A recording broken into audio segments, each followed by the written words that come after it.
Vijay sir கண்டிப்பா அந்த தொகுதி தான் நிப்பார் அப்படின்னு நம்ம எல்லாரும் ப்ரெடிக்ட் பண்ணியிருக்க ஒரு கான்ஸ்டிடன்சி கரூருங்க. இன்னைக்கு கரூர்ல திரும்பவும் ஒரு ஆப்ஷன் வந்து டிவிகே பொலிட்டிக்கல் பார்ட்டி கிடைச்சிருக்கு. அதாவது கரூர்ல நின்னு ஜெயிச்ச விஜயபாஸ்கர் அப்படின்ற எம்எல்ஏ பாத்தீங்கன்னா, அதிமுகவோட எம்எல்ஏ பாத்தீங்கன்னா ரிசைன் பண்ணிட்டாருங்க. எம்எல்ஏ பதவியே வேணாம் அப்படின்னு சொல்லிட்டு ராஜினாமா பண்ணிட்டாரு.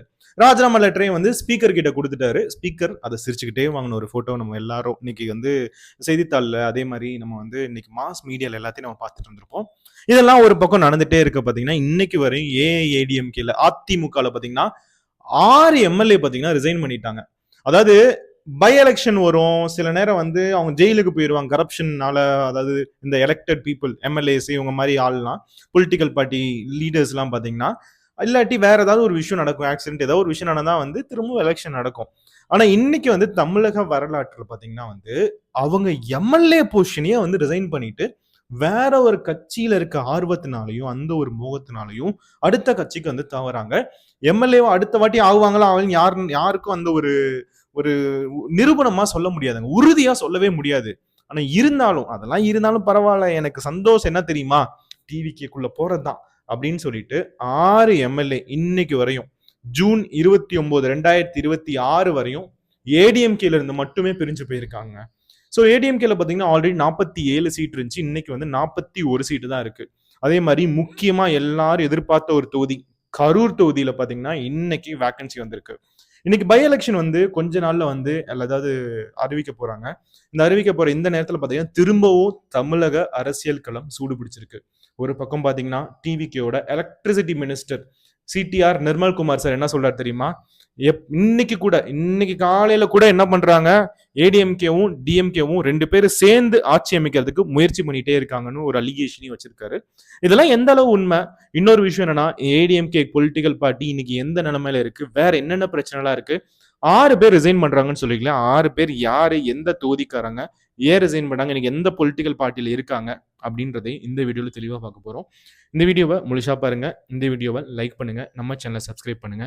ஃபர்ஸ்ட் விஷயம் என்ன தெரியுமாங்க, சிடிஆர் நிர்மல்குமார் சார் என்ன பண்றாருன்னா வந்து, அதாவது ADMK general secretary Edappadi Palaniswami sir, அதே மாதிரி டிஎம்கேவோட ஜெனரல் செக்ரட்டரி ஸ்டாலின் சார், 2 பேரும் இன்னமும் டிஸ்கஸ் பண்ணிட்டு தான் இருக்காங்க. ஆட்சி அமைக்க இன்னும் முயற்சி பண்ணிட்டு தான் இருக்காங்க. இதெல்லாமே கரெக்ட் தான் அப்படின்னு பண்ற மாதிரி டிஎம்கேவோட ஜெனரல் செக்ரட்டரி ஸ்டாலின் சாரும் அதே மாதிரி பிஹேவ் பண்ணிட்டு இருக்காரு.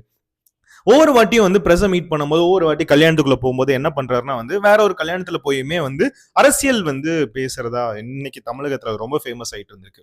ஒரு கல்யாணத்துல யாராவது இன்வைட் பண்ணா என்ன நடப்போம், நல்லா இருப்பா, நல்லபடிதான் திங்க் பண்ணணும், நல்ல வார்த்தைகள்லாம் பேசணும், நல்ல எண்ணங்கள் எப்பவுமே உனக்குள்ள ஓடணும் அப்படின்ற மாதிரி ஒரு வாட்டி பேசி வாழ்த்தி வந்துட்டு இருப்போம். இந்த காலத்துல பாத்தீங்கன்னா வந்து என்ன பண்றாங்கன்னா வந்து உள்ள போயிட்டு அடுத்த அரசியல் கட்சி மேலே விமர்சனமும் வைக்கிறாங்க. அது ஒரு பெரிய ஒரு அந்த ஒரு மேடையை யூஸ் பண்ணிக்கிறாங்க. சோ இதுதான் நடந்துட்டு இருக்கு. டிஎம்கேவோட லீடர் ஸ்டாலின் சார் என்ன பண்ணார் தெரியுமா, இன்னைக்கு காலையில எப்பவுமே டிஎம்கேவோட அரசியல் கட்சி நபர்கள் எல்லாரும் ரெடியா இருக்கணும், ஏன்னா இந்த ஆட்சி எப்ப வேணாலும் கவரும், ரெடியா இருங்க, இன்னும் 5 மாசத்துல கெடு வச்சிருக்கேன் அப்படின்றத சொல்லிட்டு இருக்காரு. அதே மாதிரி ஆல்ரெடி 3 மாசம்னு சொன்னாரு, அப்புறம் 6 மாசம்னு சொன்னாரு, இப்போ ஒரு 5 மாசமும் சொல்லிட்டு இருக்காரு. இதெல்லாம் பார்த்துட்டு இருக்க டிவிகே கட்சியினவர்கள் என்ன பண்றாங்கன்னா, இந்த ஸ்டாலின் பேசுறதா நான் கண்டுக்கவே இல்லப்பா அப்படின்றாரு. டிவிகே கட்சியினருன்றத சொல்ல விட முக்கியமான ஒரு ஆளை சொல்றேன்.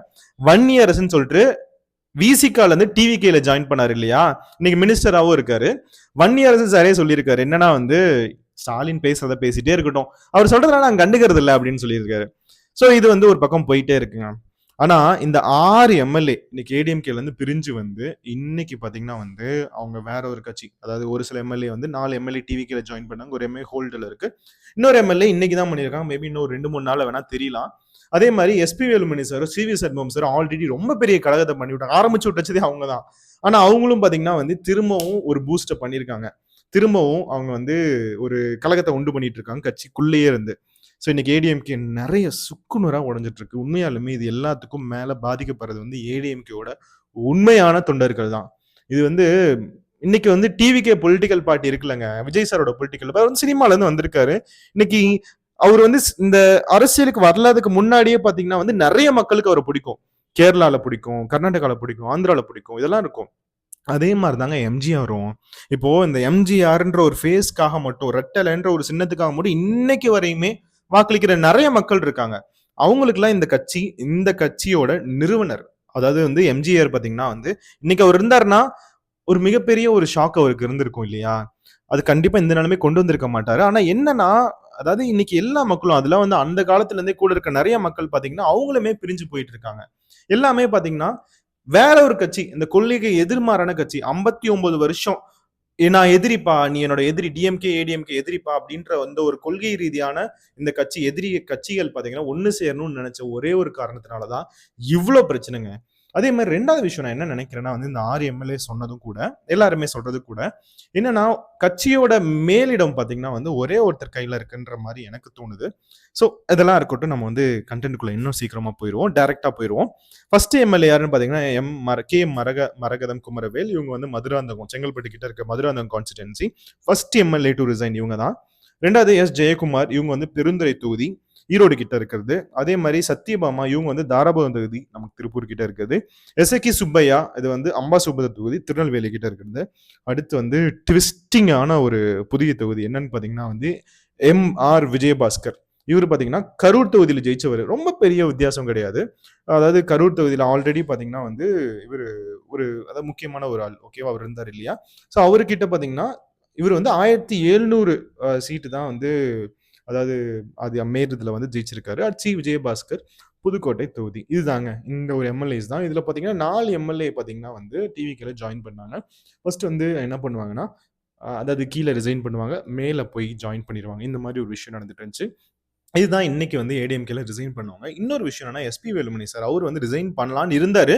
அதுக்கப்புறம் பண்ணல. இதெல்லாம் பார்த்துட்டு எடப்பாடி பழனிசாமி சார் என்ன பண்ணாருன்னா, அவர வந்து ஒரு முக்கியமான ஒரு பொசிஷன் வந்து உட்கார வச்சுட்டாரு.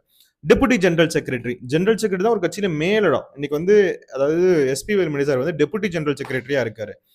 அவரு வந்து ஒரு மீட்டிங் பண்ணணும்னா எப்பவுமே தலைவர மதிக்கணும் இல்லையாங்க? இப்ப என்ன பண்றாரு, ஒரு மீட்டிங் ஒண்ணு கண்டக்ட் பண்றாரு. அது எடப்பாடி பழனிசாமி சார் பிக்சரே கிடையாது. ஏடிஎம்கேவோட கொடியே கிடையாது. இந்த மாரி ஒரு மீட்டிங் கண்டக்ட் பண்ணி ஒரு பெரிய ஒரு கான்ட்ரோவர்சியா திரும்பவும் அவர் வந்து கிரியேட் பண்ணிட்டாரு. எப்படின்னா வந்து இது வந்து ஒரு ஏடிஎம்கே இல்லாத ஒரு ஏடிஎம்கே மீட்டிங். 0 ஏடிஎம்கே உள்ள ஏடிஎம்கே மீட்டிங் அப்படின்ற மாரி ஒரு விஷயம். ஸோ அது வந்து இன்னைக்கு ஒரு இதா இருக்கு. ஆல்ரெடி எஸ்பி வேலுமணி சாரும், சி.வி. சண்முகம் சாரும் டிவிகேக்கு வந்து அந்த ஒரு தீர்மானத்தில பார்த்தீங்கன்னா வந்து இந்த ஆதரிக்கிற தீர்மானத்தில பார்த்தீங்கன்னா, அவங்க வந்து ஆதரிச்சே விட்டாங்க. அதாவது வந்து ஸோ 25 எம்எல்ஏ வந்து அவங்களுக்கு சப்போர்ட் பண்ணிட்டு இருந்தாங்க. ஸோ இது எல்லாமே இன்னைக்கு தேதியில இருக்கு. திரும்பவும் இந்த கட்சிகள் பார்த்தீங்கன்னா, இன்னைக்கு தேதியில அதாவது அங்கேயும், இங்கேயும் இழுத்துக்கிட்டே இருக்க மாரி ஒரு நிலைமையில தாங்க இருக்கு ஏடிஎம்கே இன்னைக்கு.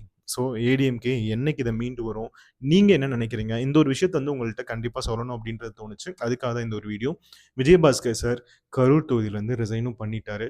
ஒரு மிகப்பெரிய ஷாக்கிங். திரும்பவும் அரசியல் களம் சூடு பிடிக்க போது. என்னன்றத பொறுத்திருந்து பார்ப்போம். இந்த வீடியோ லைக் பண்ணுங்க. நம்மளோட சேனல சப்ஸ்கிரைப் பண்ணுங்க. வேற உங்களுக்கு என்ன டாபிக் வேணும்ன்றத கமெண்ட்ல தெரிவிங்க. மிக்க நன்றி.